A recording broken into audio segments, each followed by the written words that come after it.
बिस्मिल्लाहिर्रहमानिर्रहीम। अस्सलामुअलैकुम। मैं मोहम्मद अरशद कुरैशी और आप देख रहे हैं लर्न इंग्लिश की वोकैबलरी सीरीज़।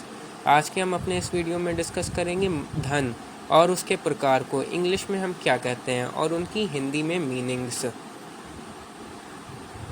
तो हमारा आज का पहला वर्ड है उसके बारे में कि जो पैसा हम एक रिलीजियस प्लेस में देते हैं या किसी संस्था या चर्च में देते हैं, या हम वो पैसा जो किसी धार्मिक संस्था में कहते हैं उसे कहते हैं डोनेशन। डोनेशन का मतलब होता है दान। अब हम पैसे का अगला फॉर्म देखते हैं। पैसे का वो रूप जो हम स्कूल या कॉलेज में अदा करते हैं उसे हम स्कूल या कॉलेज का शुल्क कहते हैं, जिसे इंग्लिश में हम फ़ी कहते हैं। स्कूल या कॉलेज की फ़ीस या स्कूल या कॉलेज का शुल्क जो हमसे लिया जाता है। अब हमारा नेक्स्ट वो फॉर्म है पैसे का जो तलाक के समय दिया जाता है, जिसे हम इंग्लिश में कहते हैं एलिमनी। एलिमनी की हिंदी मीनिंग होती है निर्वाह निधि, भरण पोषण या गुजारा। एलिमनी को हम कहते हैं गुजारा। नेक्स्ट हमारा पैसे का रूप है पे द गवर्नमेंट, यानी कि वो पैसा जो हम सरकार को अदा करते हैं उसे हम टैक्स कहते हैं। टैक्स को हिंदी में शुल्क कहते हैं। जो हम सरकार को देते हैं वो टैक्स होता है। अब अगला हमारा पैसे का रूप है जो हम कोर्ट में अदा करते हैं, यानी कि हम जो न्यायालय या अदालत में जो पैसा भरते हैं उसे हम फाइन कहते हैं। अगला हमारा पैसे का वो रूप है जो किसी को रिटायरमेंट के बाद मिलता है, यानी कि जब कोई आदमी अपने कार्य से रिटायर हो जाता है उसके बाद जो उसे माली इमदाद मिलती है उसे पेंशन कहते हैं। पेंशन ज़्यादातर सरकारी नौकरी वालों को ही मिलती है।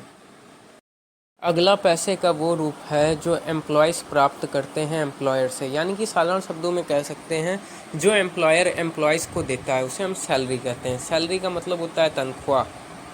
सैलरी को हिंदी में तनख्वाह कहते हैं।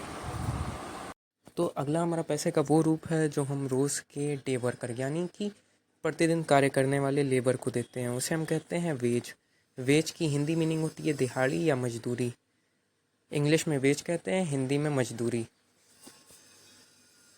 तो नेक्स्ट हमारे पैसे का वो फॉर्म है जो आप अपने बच्चों को देते हैं, उसे हम इंग्लिश में कहते हैं अलाउंस। इसकी हिंदी में मीनिंग होती है वजीफ़ा। याद रखिए अलाउंस को वजीफ़ा कहते हैं। तो नेक्स्ट है बोरोड फ्रॉम ए बैंक, यानी कि जो आप बैंक से उधार लेते हैं उसे हम इंग्लिश में लोन कहते हैं और उसकी हिंदी मीनिंग होती है ऋण।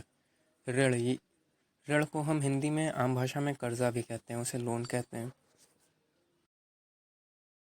नेक्स्ट है offer someone for a service. जब हम किसी को उसके कार्य के बदले में या उसकी सेवा से खुश होकर के कुछ देते हैं तो उसे हम टिप कहते हैं, यानी कि जब हम उसे खुश होकर कोई नजराना वगैरह देते हैं तो उसे हम टिप कहते हैं। टिप को हिंदी में भी टिप ही कहते हैं। अगला है पेड टू ए किडनैपर, जो हम किसी किडनैपर को अदा करते हैं। किडनैपर का हिंदी मीनिंग होती है उठाई गिरा, उसे हम रैंसम कहते हैं। रैंसम को हिंदी में फिरौती कहते हैं। किडनैपर को उठाई गिरा कहते हैं और रैंसम को फिरौती कहते हैं। जब हम किसी किडनैपर को देते हैं उसे हम फिरौती या रैंसम कहते हैं।